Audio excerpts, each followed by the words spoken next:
la que vamos a abrir este espacio para discutir la coyuntura internacional junto a dos especialistas. Aquí está con nosotros Mariano Baccaro, buenas noches, y Enrique Romero también, buenas noches.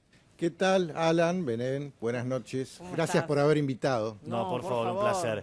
Preguntarles, bueno, respecto a esto que estábamos viendo recién, estas imágenes, ¿ya hay algún tipo de confirmación respecto de si se trató de un atentado terrorista de ISIS o si fue un loco de estos que son noticias? Mira, todo por las noticias que van llegando, todo muy rápido, muy de último momento, pero aparentemente se trata de un caso policial. La escena debió haber sido dantesca, digna de una película de Tarantino, en una iglesia, 27 muertos, pero el mismo Donald Trump, vía Twitter, ya alertó que está trabajando el FBI. Si está trabajando el FBI es un caso policial.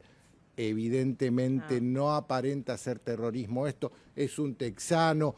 Esto abre de vuelta, como siempre, el debate eterno en los Estados Unidos acerca de la segunda enmienda y el derecho constitucional que tienen los ciudadanos norteamericanos a portar armas, y para los chicos texanos eso es parte de su religión. A ver, ¿no se dan cuenta que teniendo más armas están más expuestos a ser víctimas de estos tipos que están locos con armas? Mira, es discutible eso. En Suiza también es innegable el derecho a portar armas, y en Suiza la tasa de delincuencia y la tasa de homicidios y de delitos es bajísima.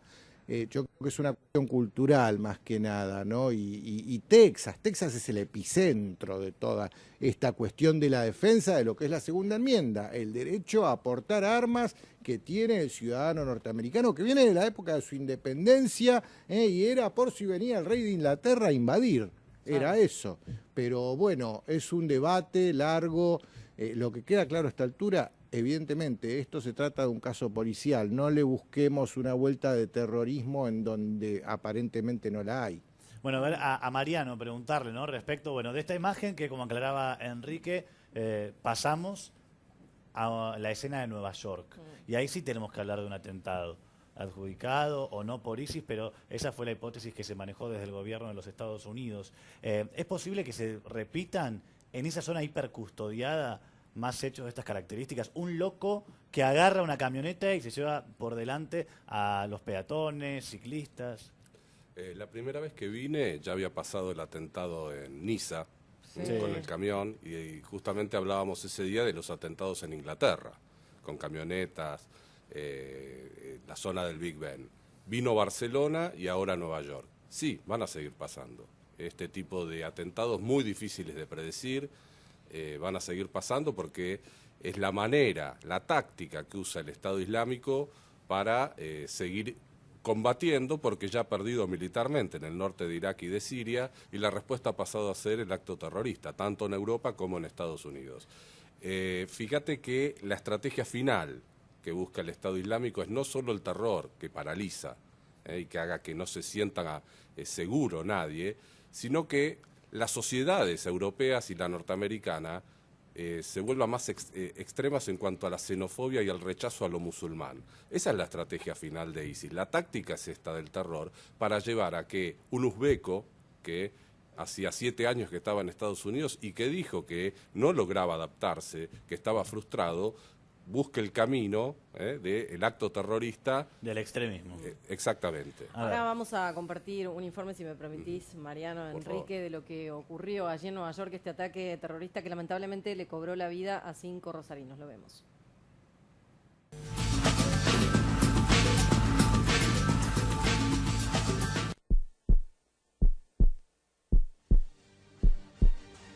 Otra vez, el miedo se apoderó de las calles de Estados Unidos. Un terrorista que estaba bajo custodia y que manejaba una camioneta alquilada irrumpió en una ciclovía cerca del Memorial del 11 de septiembre y atropelló y mató a 8 personas, entre ellas 5 ciudadanos argentinos. Las autoridades estadounidenses calificaron el hecho como un acto de terrorismo. This was an act of terror, and a particularly cowardly act of terror aimed at innocent civilians, aimed at people going about their lives who had no idea what was about to hit them. We, at this moment, based on the information we have, we know of 8 innocent people who have lost their lives. and over a dozen more injured. El conductor, un inmigrante uzbeco de 29 años, identificado como Sayfullo Abibulavich Saipov, recibió un disparo de la policía en el abdomen y fue detenido luego de que se estrellara la camioneta contra un autobús escolar y abandonó su vehículo. El gobernador del estado de Nueva York, Andrew Cuomo, ratificó la información preliminar y aclaró que después de atropellar a varias personas en la ciclovía, el vehículo blanco chocó a un autobús escolar, hiriendo a 2 adultos y a 2 niños. Además, Cuomo confirmó que los fallecidos vinculados al episodio son 8 y que hay 11 heridos. De las víctimas mortales, 5 son ciudadanos argentinos y otra es una mujer de origen belga. 11 sobrevivientes que sufrieron heridas graves, pero sin riesgo de vida, fueron trasladados a diversos hospitales. John Williams, un testigo de 22 años, dijo que escuchó 5 disparos antes de ver a la policía llevarse a un hombre detenido. Parecía muy calmado, no se resistía, destacó. De repente escuché que tenía un arma, alguien gritó, tiene un arma. Entonces me di la vuelta y justo después, quizás 30 segundos más tarde o algo así, escuché 5 o 10 disparos, uno tras otro. El incidente ocurrió a horas de la tarde, muy cerca de una escuela secundaria y de otra primaria, mientras los niños de la mayor ciudad del país celebraban Halloween, el Día de Brujas, y se paseaban por el lugar disfrazados. Con el correr de las horas, fuentes de seguridad informaron que el conductor dejó una nota en el camión que utilizó para embestir a decenas de personas en la ciclovía, afirmando que llevó a cabo el ataque en nombre del Estado Islámico. Las autoridades indicaron que el terrorista sería un lobo solitario, descartando así un plan orquestado por el grupo yihadista.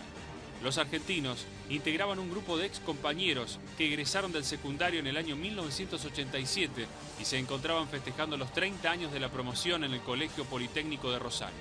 La capital económica y cultural de Estados Unidos, con 8,5 millones de habitantes, se encuentra en permanente alerta de seguridad desde los atentados del 11 de septiembre de 2001 cometidos por Al Qaeda que derribaron las Torres Gemelas.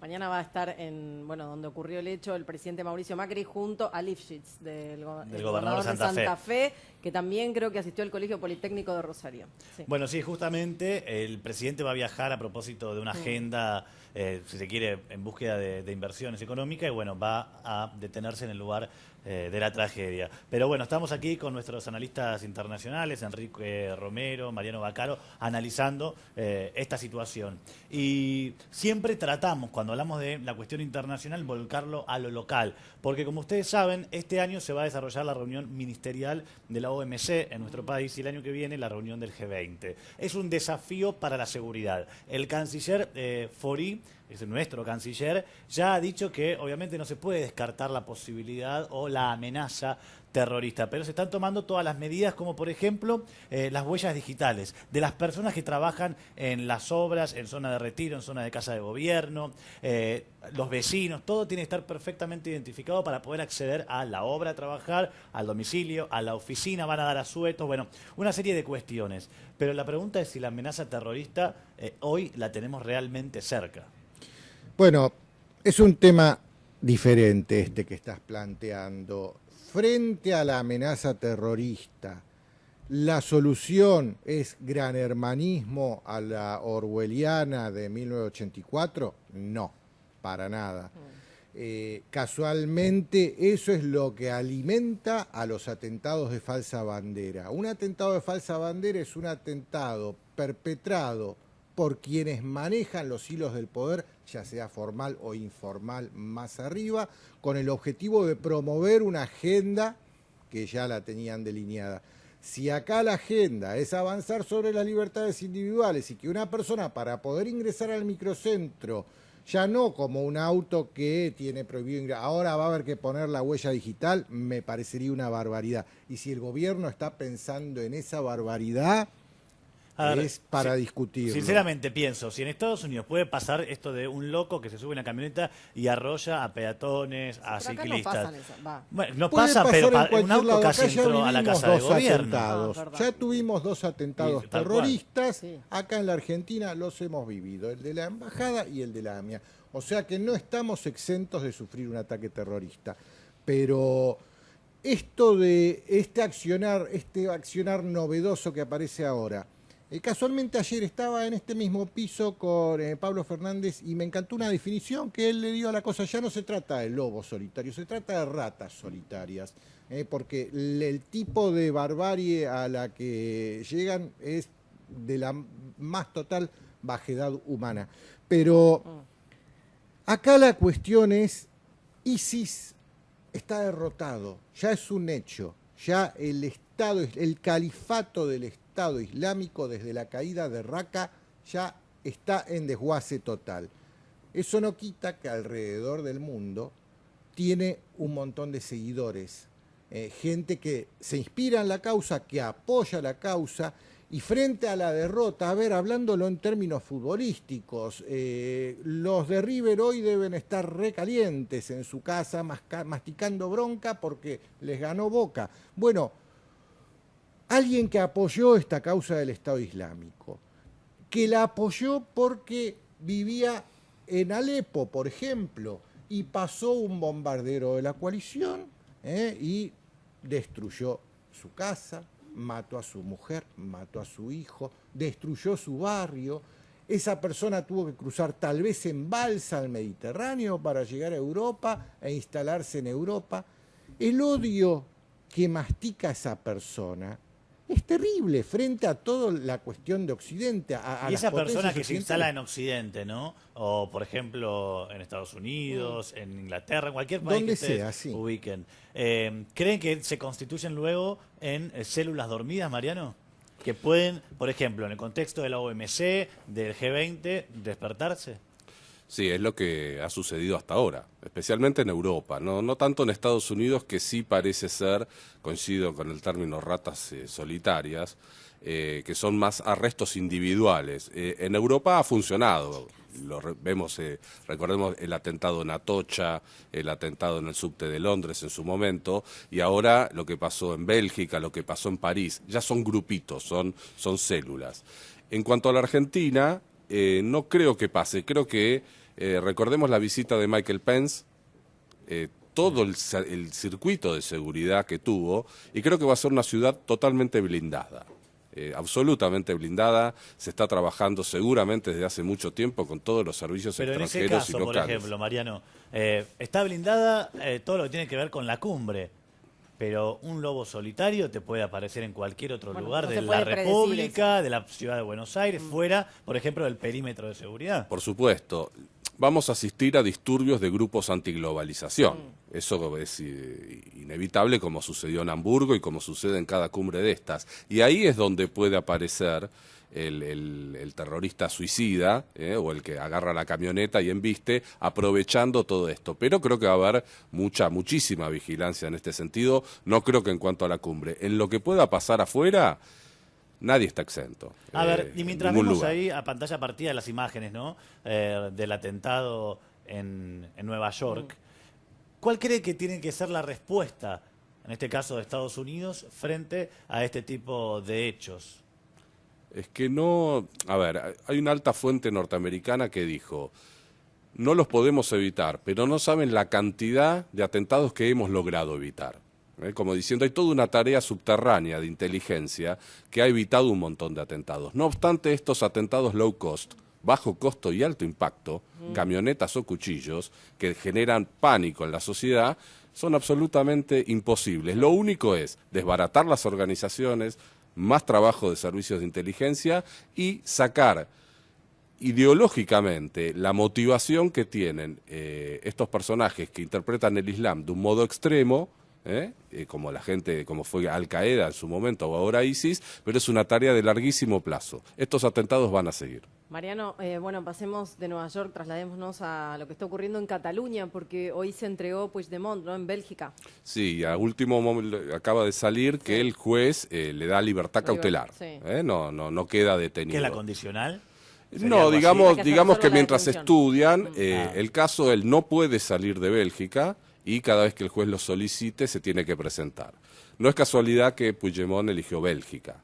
No, ¿por qué no fue a Francia, Holanda o Italia? Porque en Bélgica existen también movimientos separatistas, sobre todo el sector flamenco, que es muy estrecho con los independentistas catalanes. No hay garantía de que eso lo proteja, porque es un problema de la justicia, no de gobiernos. Una jueza española le pide a un juez belga la extradición de Puigdemont y los 4 consellers que están con él.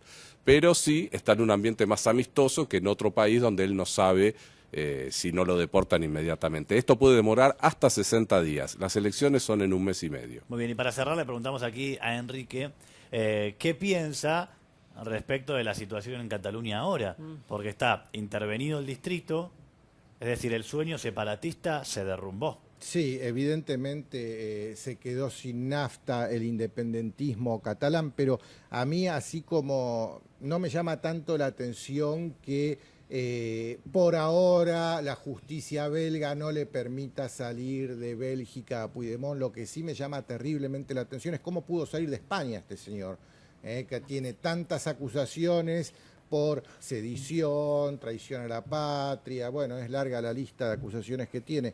Y la primera pregunta que a mí me aparece a la cabeza: ¿dónde está el rey de España? ¿Alguien lo vio o hay que comprar la revista Hola para ver si ojeándola uno lo encuentra? Eso es un caso que llama mucho la atención. Con Leticia. Y otra de las cuestiones que tal vez...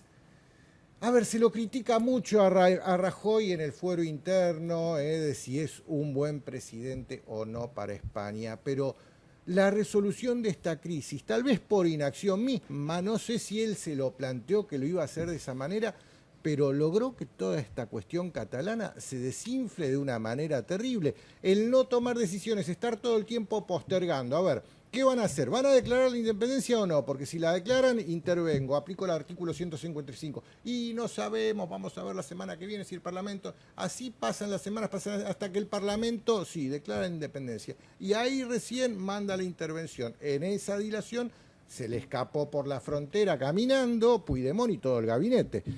Pero esta inacción hace que se prolongue en el tiempo la cuestión de la decisión final de que Cataluña se separa de España, y eso hizo que perdiera un montón de seguidores. Le dio tiempo a la población que estaba en dudas que la realidad le demostrara que es inviable la independencia catalana, y por el primer lugar que se lo demostró fue por el bolsillo. 1.700 empresas abandonaron Cataluña en este periodo.